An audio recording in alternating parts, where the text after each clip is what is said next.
A'udzubillahiminasyaitonirrajim. Bismillahirrahmanirrahim. Assalamualaikum warahmatullahi wabarakatuh. Kembali lagi bersama Mang Sukir, yang tentunya akan menemani teman-teman semua dengan sebuah kisah-kisah horor dan mistis, yang kali ini akan menceritakan sebuah kisah yang berjudul Memutus Jerat Pesugihan. Cerita ini ditulis oleh Ramdan Nahdi. Dan bagi teman-teman yang penasaran dengan sang penulis, teman-teman bisa langsung cek link yang saya sudah siapkan, ada di kolom deskripsi. Oke, tak usah berlama-lama, bagaimanakah untuk cerita kali ini? Ini dia kisahnya. Selamat mendengarkan. Apakah aku pernah merasa takut ketika berhadapan dengan mereka? Itulah pertanyaan yang sering kudengar dari kebanyakan orang. Manusia pasti punya rasa takut. Tentu aku juga pernah merasakan takut. Salah satunya ketika pertama kali berhadapan dengan hantu, si nenek muka rata, penghuni pohon kersen dekat rumah. Itu saja sudah membuat susah tidur. Lambat laun, aku memang sudah terbiasa, terutama setelah si King Kong dan si hitam atau macan kumbang datang.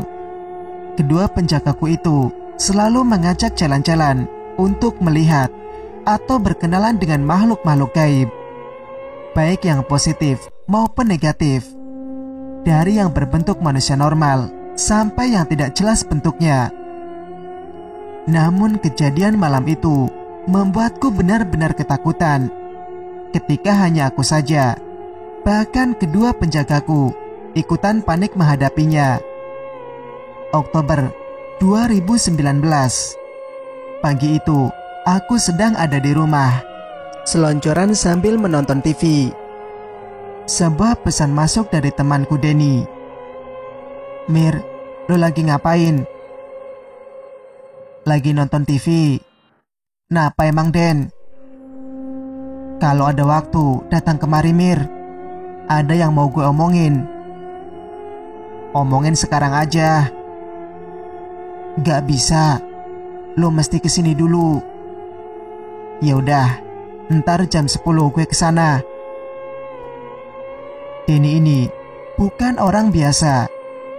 Jika aku baru 2 tahun bisa melihat mereka, dia sudah bisa melihat mereka sejak 5 tahun lalu.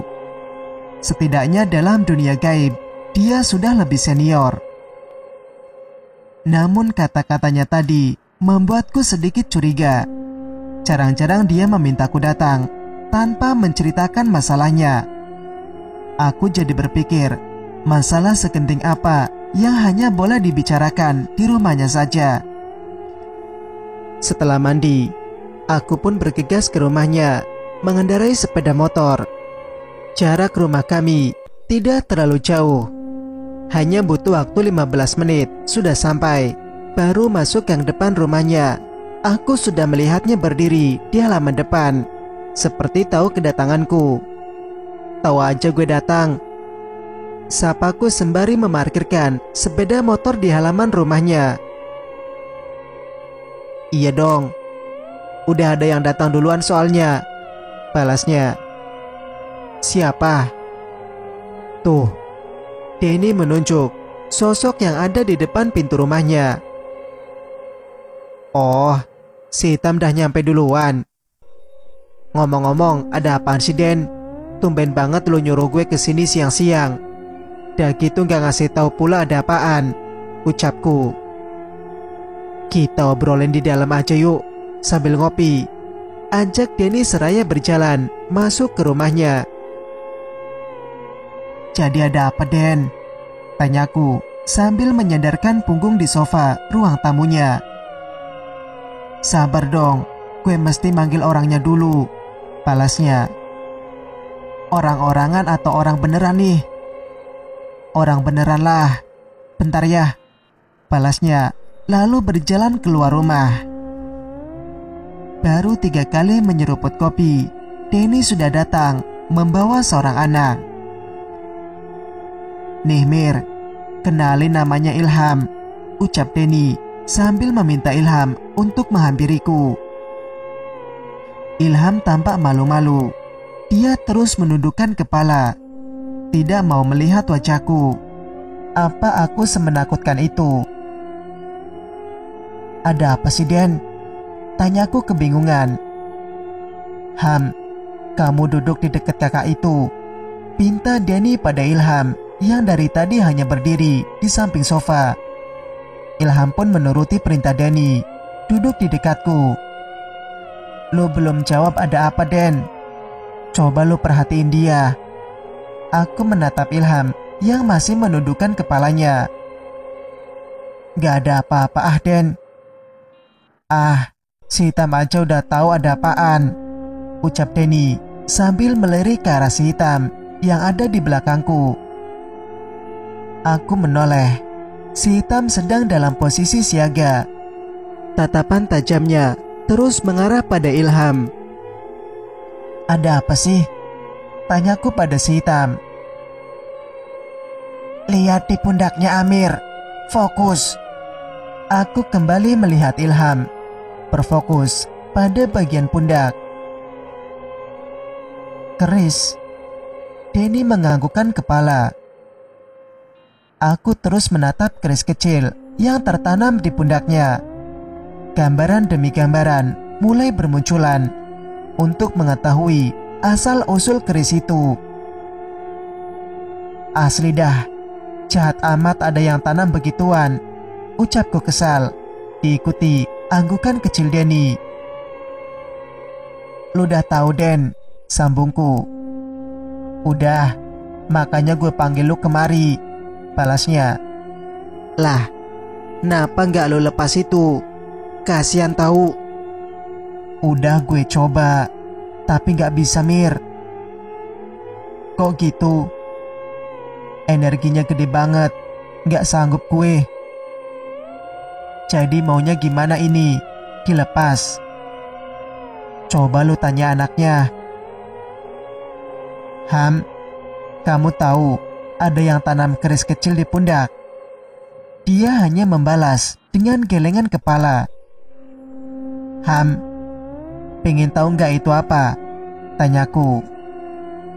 Ilham mengangkat kepalanya, menoleh ke arahku. Pengen, Kak, ucapnya pelan. Jadi, ada orang yang mau numbalin kamu. Jadi, ada orang yang mau numbalin kamu. Siapa, Kak? Bapak kamu. Dia bikin perjanjian sama dukun di tempat kamu tinggal dulu. Nanti setelah umur 17 tahun, nyawa kamu bakal ditukar sama harta kekayaan. Sekarang umur kamu berapa? Ilham nampak syok dengan ucapanku. 10 tahun, Kak, balasnya dengan wajah ketakutan. Sekarang mau kamu gimana? Kakak cabut atau biarin aja? Cabut aja lah, Mir, sela Denny. Iya, Kak, cabut aja, balas Ilham. Kamu tahu gimana cara nyabut itu? Tanyaku pada si Hitam melalui ucapan batin. Apa kamu yakin mau mencabut keris itu? Tanyanya balik. Yap, kasihan anak itu. Apakah kamu yakin? Tanyanya lagi. Iya. Kenapa kamu tidak membiarkannya saja? Ucap si Hitam. Kenapa bilang begitu? Karena itu sudah jalan hidupnya.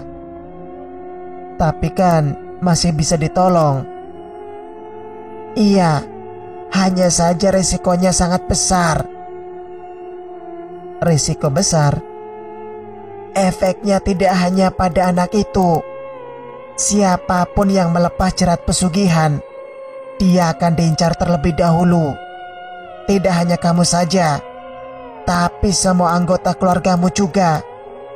Jadi saya tidak menyarankan untuk membantunya. Tapi apa kamu bisa membantu melepas keris itu? Tanyaku. Bisa, Tapi apa? Saya takut jika si King Kong akan memarahiku. Tenang, nanti aku akan bicarakan padanya.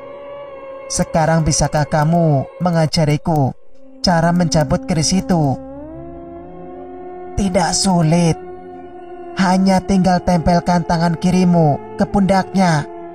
Setelah itu, bacakan surat Al-Fatihah dan An-Nas 3 kali. Sambil kuatkan niat untuk mencabutnya. Baiklah. Aku pun mengikuti arahan si hitam, menempelkan tangan kiri ke pundak Ilham. Rasanya sangat panas setiap kali aku membacakan surat An-Nas. Lama-kelamaan, tanganku mulai terasa sakit, seperti ditusuk-tusuk jarum. Jangan ragu, ucap si hitam.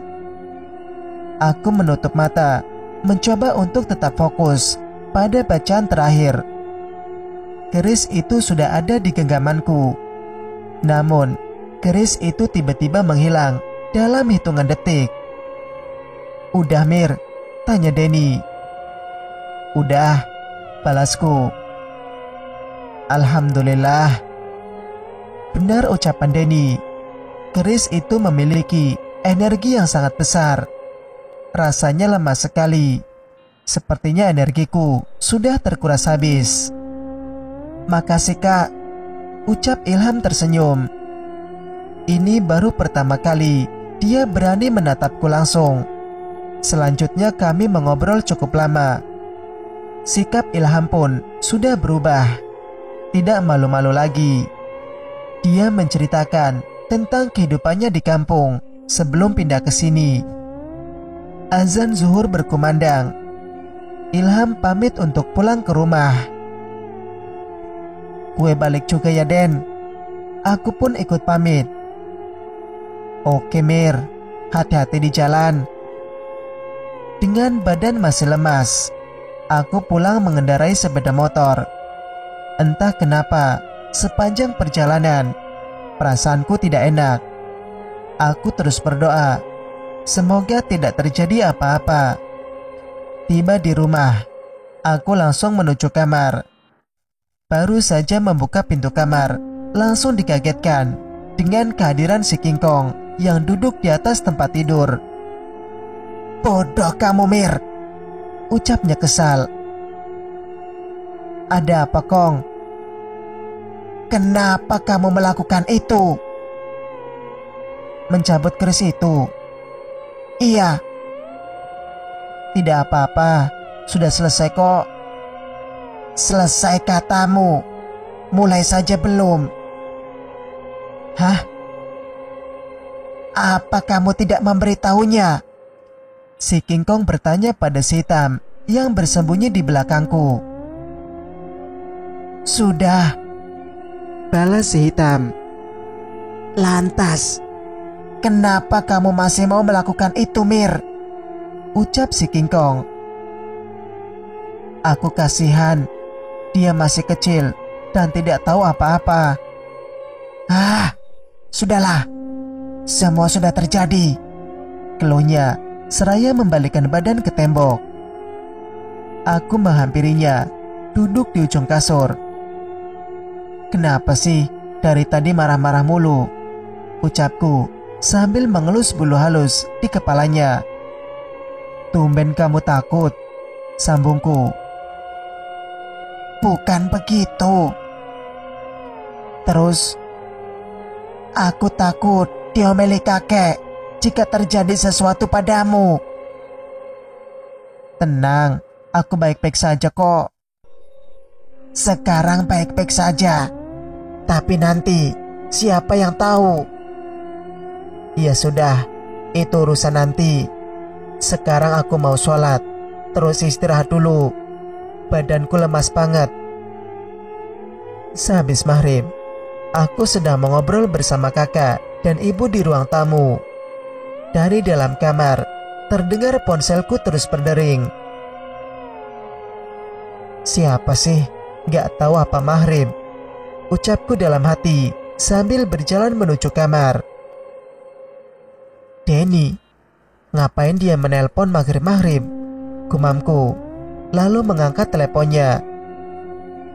Mir, bisa kesini nggak? Tanyanya dari balik telepon. Suaranya terdengar panik. Ada apa, Den? Dah, buruan kesini. Gawat pokoknya. Gawat? Tanyaku, tapi Denny sudah keburu menutup teleponnya. Aku bergegas pergi ke rumah Denny. Di depan rumah, si King Kong sedang duduk di atas motor. Yang saya takutkan benar-benar terjadi, ucapnya. Kamu sudah tahu? Tanyaku. Iya, dukun itu mulai melancarkan aksinya. Ini sangat bahaya, bisa ada korban, balasnya. Ini juga gara-gara kalian berdua sih, lanjutnya. Maafkan saya, ucap si hitam. Ya sudah, minggir Kong, aku mau naik motor, ucapku. Dia pun tiba-tiba menghilang bersama si hitam. Aku langsung menyalakan motor dan meluncur ke rumah Denny. Di sepanjang perjalanan, perasaanku tak tenang. Aku terus memikirkan apa yang sebenarnya terjadi di sana. Dia sudah tahu kedatanganmu, ucap si hitam yang tiba-tiba muncul di belakangku. Terus, kamu harus hati-hati. Dia bisa saja menyerangmu sekarang. Si King Kong kemana? Dia sedang berjaga-jaga. Tidak butuh waktu lama, aku sudah sampai di depan rumah Denny. Kulihat ada beberapa sepeda motor yang terparkir di halamannya. Dengan cepat aku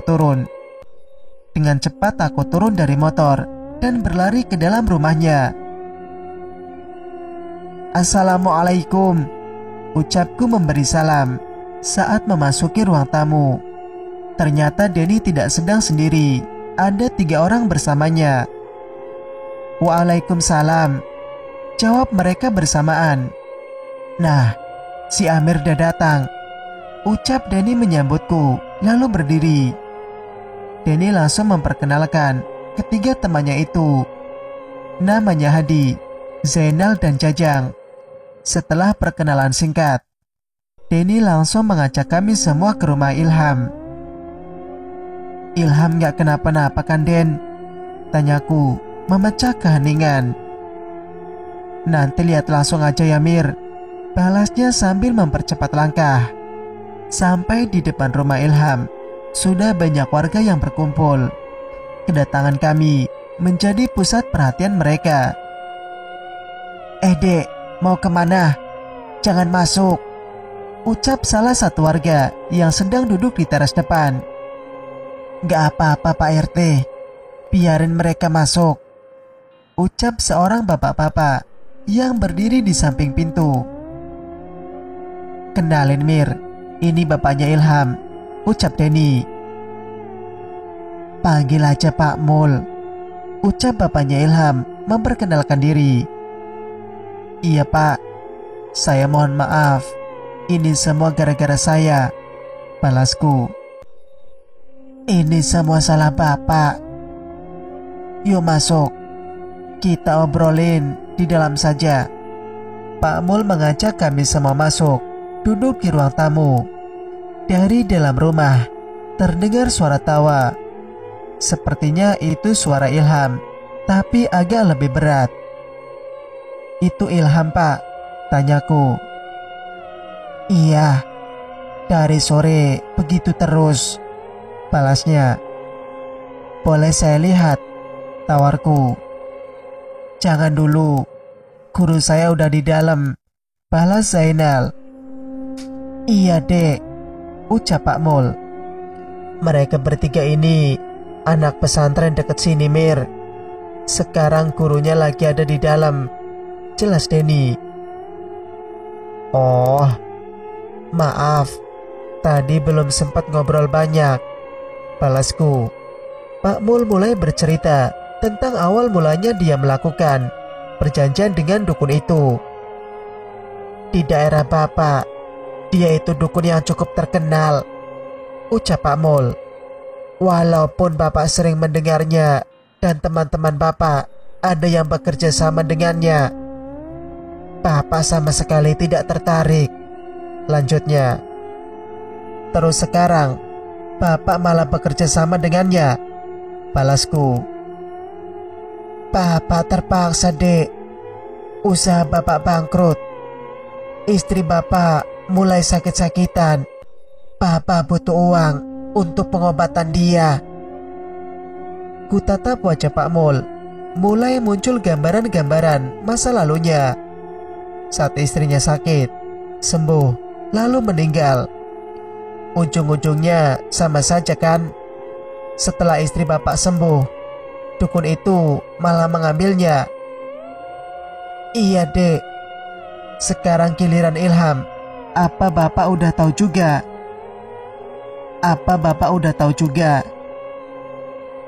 Udah, Dek. Setelah Bapak tahu kalau Ilham bakal jadi tumbal, Bapak buru-buru pindah rumah. Pindah rumah juga percuma, Pak. Dukun itu akan tetap mengejar Bapak. Apalagi dia udah tanam keris itu di badan Ilham. Bapak udah tobat, Dek. Bapak juga udah nyoba cari orang yang bisa lepas itu keris, tapi banyak yang gak berani. Denny juga udah coba, tapi gak bisa, ucap Pak Mul. Kemarin Denny bilang ada teman dia yang mungkin bisa lepas. Jadi Bapak minta Denny untuk panggil Dek Amir. Bapak juga terima kasih ke adik udah mau bantu Ilham. Cuman Bapak gak tahu kalau efeknya jadi begini, sambung Pak Mul. Sekarang kita harus berdoa. Semoga Ilham baik-baik aja, balasku. Suara jeritan dan tawa Ilham masih terdengar dari dalam kamarnya. Apa yang terjadi di dalam? Dia bisa mati, Mir, ucap si hitam. Maksudmu, orang itu tidak bisa mengeluarkan jin dari dalam tubuh Ilham? Kok begitu? Penjaganya tidak kuat menarik jin itu. Terus aku harus bagaimana? Kamu harus cepat-cepat ke sana sebelum semuanya terlambat. Tapi aku belum diizinkan untuk ke sana. Ya tinggal usir dia. Apa susahnya sih? Ucap si King Kong yang tiba-tiba muncul di hadapanku. Datang juga dia. Kirain gak mau bantu. Bagaimanapun, aku tetap penjagamu, Amir. Walaupun kamu sudah bikin repot, aku tetap harus membantumu, ucap si King Kong. Macan kecil, sana usir orang itu dari dalam kamar, perintah si King Kong pada si hitam. Baiklah, balas si hitam lalu menghilang. Sekitar 5 menit kemudian, sang guru itu keluar dari dalam kamar Ilham. Sang guru itu keluar dari dalam kamar Ilham. Wajahnya terlihat pucat dengan keringat mengucur dari keningnya. Gak bisa, Pak, ucap sang guru. Pak Mul tertunduk lesu. Matanya mulai berembun, menahan tangis. Aku menoleh ke si King Kong yang sedang bergelantungan di atas pintu. Sejak tadi, dia hanya tertawa melihat sang guru. Begitu pula si hitam yang ikut tertawa. Kamu apain dia? Tanyaku pada si hitam. Rahasia. Yang penting dia sudah keluarkan. Sekarang giliran kamu masuk. Pak, apa saya boleh coba masuk? Tanyaku pada Pak Mul. Adek yakin? Yakin, Pak. Pak Mul mengantarku sampai di depan kamar Ilham. Sang guru pun memberi nasihat yang intinya harus berhati-hati. Kubuka pintu kamar. Ilham pun tertawa keras sambil melotot ke arahku. Sepertinya dia senang melihat kedatanganku. Hahaha, akhirnya kamu datang juga, anak kecil, ucap jin yang merasuki tubuh Ilham. Aku mulai fokus melihat makhluk apa yang ada di dalam tubuh Ilham. Sesosok makhluk berbulu lebat, berwarna hitam. Mulutnya lebar, dengan gigi taring panjang. Mata merahnya itu terus melotot ke arahku. Hei genderuwo, jangan ganggu anak kecil itu, ucapku. Anak ini sudah jadi milikku. Lebih cepat pergi, atau aku terpaksa melukaimu, ancamku. Bisa apa kamu, anak kecil? Si hitam sudah mengambil ancang-ancang untuk menyerang genderuwo itu. Dia mulai memamerkan kukunya yang tajam. Keluar, atau saya cabik-cabik perut buncitmu, ancam si hitam. Hah, macan kecil, nanti aku injak-injak, ucap genderuwo itu. Sombong sekali kamu, balas si hitam langsung melancarkan serangan. Kukunya yang tajam itu sukses mencakar-cakar tubuh genderuwo. Ilham menjerit kesakitan. Hahaha, melukaiku berarti melukai anak ini juga. Apa kamu mau anak ini mati? Ucap si genderuwo. Sekarang tugasku sudah selesai, sambungnya. Tugas? Aku hanya bertugas memancingmu. Sisanya biar urusan Tuan. Tuan? Siapa lagi itu? Tanyaku. Genderuwo itu hanya tertawa. Cerita pun bersambung. Bagaimana menurut pendapat kalian? Jika kalian suka dengan ceritanya, jangan lupa untuk like, komen, dan subscribe channel ini agar bisa mendengarkan cerita-cerita berikutnya. Wassalamualaikum warahmatullahi wabarakatuh.